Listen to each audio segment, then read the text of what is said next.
Hamdan wa syukron lillah, asyhadu alla ilaha illallah wahdahu la syarikalah, wa asyhadu anna Muhammadan abduhu wa rasuluh, amma ba'du. Puji dan syukur kehadirat Allah Subhanahu wa taala bahwasannya pada saat ini kita telah bisa bertemu dalam dakwah digital program PC Persis Astana Anyar, yaitu Karomah, kajian Ramadan online di dalam rumah. Alhamdulillah dengan adanya acara ini membuat kita ingin menyebarkan kebaikan lewat digital. Pemirsa yang dirahmati Allah Subhanahu wa taala, di dalam kehidupan manusia kita tidak pernah terlepas dari yang namanya masalah. Dan itu menjadi sunatullah. Karena Allah Subhanahu wa taala telah berfirman di dalam Quran surat Al-Balad ayat 4, A'udzubillahi minasyaitonirrajim. Laqad khalaqnal insana fi kabad. Sesungguhnya kami telah menciptakan manusia dalam keadaan susah payah. Artinya di dalam kehidupan manusia kita akan senantiasa diberi masalah oleh Allah Subhanahu wa taala, yang tujuan daripada pemberian masalah tersebut adalah untuk menguji kita. Sampai di mana keimanan kita, sampai di mana kesabaran kita, sampai di mana keikhlasan kita dalam menerima setiap ujian yang Allah timpakan kepada kita. Namun selain dari itu, ujian merupakan salah satu cara dari Allah Subhanahu wa taala untuk menguji kita sampai kita menunjukkan bahwa segala yang kita miliki ini adalah, dan segala yang terjadi kepada kehidupan kita ini tidak terlepas dari kuasanya Allah Subhanahu wa taala. Dan tentu dengan ujian-ujian ini, dengan masalah ini, Allah juga akan memberikan jalan keluarnya selama kita selalu berada dalam ketaatan kepada Allah Subhanahu wa taala. Pemirsa yang dirahmati Allah Subhanahu wa taala, di sini kita akan membagi ilmu tentang bagaimana menghadapi atau kiat-kiat menghadapi masalah dengan 3 cara. Yang pertama adalah ketika Allah menimpakan masalah kepada kita, yang harus kita sikap yang harus kita tunjukkan adalah berhusnudon kepada Allah Subhanahu wa taala.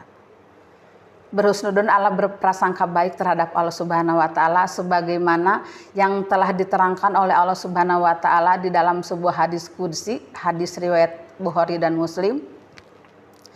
Qala Allahu ta'ala, ana inda doni abdi bi inna do nabi khairon falahu wa indo nabi syaron falahu. Allah berfirman, aku sesuai dengan prasangka hambaku kepadaku. Jika ia berprasangka baik kepadaku, maka ia mendapatkan kebaikan.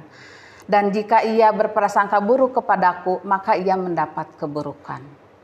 Artinya di dalam kehidupan ketika kita ditimpa atau diberi suatu masalah, kemudian kita menerimanya dengan ikhlas dan dengan bahwa yakin ini adalah yang terbaik dari Allah Subhanahu wa taala, maka Allah Subhanahu wa taala akan memberikan pada ujian kita itu, pada masalah kita itu.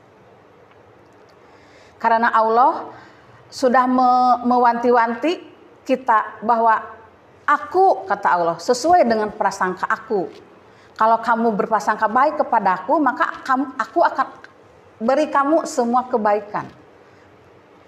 Dan jika kamu berprasangka buruk kepadaku, maka ia akan mendapat keburukan. Artinya segala sesuatu yang kita terima sebagai takdir dari Allah, sebagai sebuah masalah, ketika kita menyikapinya dengan baik, dengan berhusnudon kepada Allah bahwa inilah yang terbaik untuk diriku atau untuk keluargaku, maka Allah akan memberikan kebaikan, memberikan solusi dari sesuatu yang tidak kita sangka-sangka. Dan itu adalah sifat orang-orang yang beriman, sifat orang-orang yang mukmin, yang menyerahkan dirinya seluruh kehidupannya hanya kepada Allah Subhanahu wa taala. Yang kedua, ketika kita diberi ujian atau diberi masalah oleh Allah Subhanahu wa taala, adalah bertakwa kepada Allah Subhanahu wa taala. Bertakwa begitu banyak mengandung arti. Yang kita ketahui saja dari arti takwa itu adalah yang mudahnya adalah kita istiqomah di dalam ketaatan dan kita istiqomah di dalam meninggalkan semua larangan Allah Subhanahu wa taala. Seperti halnya pada bulan ini, bulan Ramadan yang agung yang sedang kita laksanakan sudah beberapa hari ini, Ini adalah bukti kita dalam melaksanakan ketaatan kepada Allah Subhanahu wa taala. Di mana tujuan dari saum yang kita laksanakan 1 bulan ini adalah untuk menunjukkan atau membuktikan ketaatan kita kepada Allah dengan tujuan menjadi manusia yang la'alakum tattaqun, menjadi orang-orang yang bertakwa. Di mana orang yang bertakwa itu tidak lain, pahala yang Allah berikan hanyalah surga. Di dalam saum ini yang kita sebut sebagai Sahrun Tarbiyatun atau bulan pendidikan, kita tidak terlepas dari ujian-ujian atau masalah-masalah yang Allah berikan kepada kita. Begitu banyak orang yang menjalankan saum tetapi tidak kuat dengan ujian-ujian yang Allah berikan kepada kita. Baik itu ujian secara ekonomi atau secara kesehatan atau juga secara pemikiran-pemikiran yang mungkin itu menjadi masalah buat kita, padahal itu tidak perlu kita pikirkan. Misalnya tentang kehidupan kita yang akan datang seperti apa, tentang kehidupan anak kita yang akan datang seperti apa. Di dalam kehidupan, bertakwa kepada Allah merupakan sesuatu yang membuat jiwa kita tenang. Dan di dalam pendidikan saum pun kita dipaksa atau disuruh belajar untuk senantiasa bersabar terhadap apa yang sedang kita lakukan. Di dalam rumah kita, contohnya kita banyak makanan. Dalam bulan Ramadan siang-siang tidak boleh makan. Padahal itu makanan kita sendiri dan tidak ada orang yang melihat. Tetapi ketika sadar kita sedang saum itu maka menjadi perisai bagi diri kita untuk melaksanakan ketaatan kepada Allah Subhanahu wa taala. Dan mudah-mudahan dengan pelaksanaan saum tadi, Allah dengan ujian-ujian yang Allah berikan kepada kita, kita bisa melaluinya dengan baik. Dan dengan ketakwaan seperti halnya di dalam Quran surat At-Tolaq, A'udzubillahi minasyaitonirrajim, wa ma yattaqillaha yaj'alahu mahroja wa yarjuku min haitsu la yahtasib. Dan barang siapa bertakwa kepada Allah, niscaya dia akan memberinya jalan keluar. Dan dia memberinya rezeki dari arah yang tidak disangka-sangka. Artinya ketika kita menguatkan ketakwaan kepada Allah Subhanahu wa taala, Allah akan memberikan jalan keluar dan memberikan rezeki dari arah yang tidak disangka-sangka. Ini merupakan sesuatu yang kadang ketika iman kita sedang turun, diberikan rezeki yang tidak disangka-sangka, rasanya tidak mungkin. Tapi ternyata Allah tidak seperti itu. Bahkan rezeki datang dari arah yang sama sekali tidak pernah kita duga, dan itu adalah merupakan kasih sayang dari Allah. Karena apa? Karena dengan ketakwaan kita kepada Allah. Dan Allah selalu memberikan jalan keluar bagi orang-orang yang yakin kepadanya. Bagi orang-orang yang sabar dan ikhlas dalam menghadapi masalah.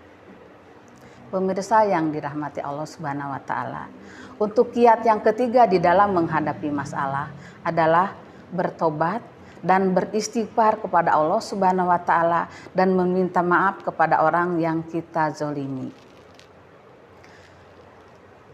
Di dalam Quran surat Asy-Syura ayat 30, Allah berfirman, dan apa saja musibah yang menimpamu itu disebabkan oleh perbuatan tanganmu sendiri. Dan Allah memaafkan banyak dari kesalahan-kesalahanmu. Itulah di dalam kehidupan ketika kita diberi masalah, ketika kita diberi satu perbuatan yang mungkin kesalahan yang kita buat, kita memohon ampun, kita harus senantiasa bertobat, beristighfar kepada Allah. Itu mungkin hal yang bagi kita mudah untuk kita lakukan. Ketika kita berbuat salah kepada Allah, kita hanya tinggal beristighfar, kemudian bertobat, memohon pengampunan terhadap Allah Subhanahu wa taala. Tetapi apabila kesalahan kita itu, atau taruhlah kita menzolimi orang lain, kita selain daripada memohon ampun kepada Allah, kita juga dituntut untuk meminta maaf kepada orang yang telah kita sakiti. Dan itu bukan hal yang mudah. Kenapa? Karena ada rasa ego, ada rasa gengsi dalam diri manusia. Dan ini jadi masalah buat kita. Karena ketika orang yang kita zalimi kita tidak bisa meminta maaf, maka disitulah kita akan celaka. Dan di situ kita juga diuji, kita juga diberi cara untuk harus diberi kekuatan, kita minta kekuatan untuk bisa meminta maaf kepada manusia, meninggalkan semua ego-ego dalam diri kita. Kenapa? Kita ingin diampuni oleh Allah, kita juga ingin dimaafkan oleh manusia atas kesalahan-kesalahan kita. Pemirsa karomah yang dirahmati Allah Subhanahu wa taala, itu mungkin 3 cara atau kiat-kiat menghadapi masalah di dalam kehidupan. Mudah-mudahan apa yang disampaikan bermanfaat untuk kita semua. Dan mudah-mudahan kita juga berdoa untuk saum kita kali ini di Ramadan kali ini. Allah senantiasa memberikan kita kekuatan, Allah senantiasa memberikan kesabaran, dan Allah senantiasa ketika memberikan masalah kita sudah siap dan bisa mengatasi semuanya berdasarkan syariat Allah Subhanahu wa taala. Demikian yang bisa disampaikan. Mohon maaf atas segala kesalahan. Aqulu qouli hadza wa astaghfirullahi wa lakum. Wassalamualaikum warahmatullahi wabarakatuh.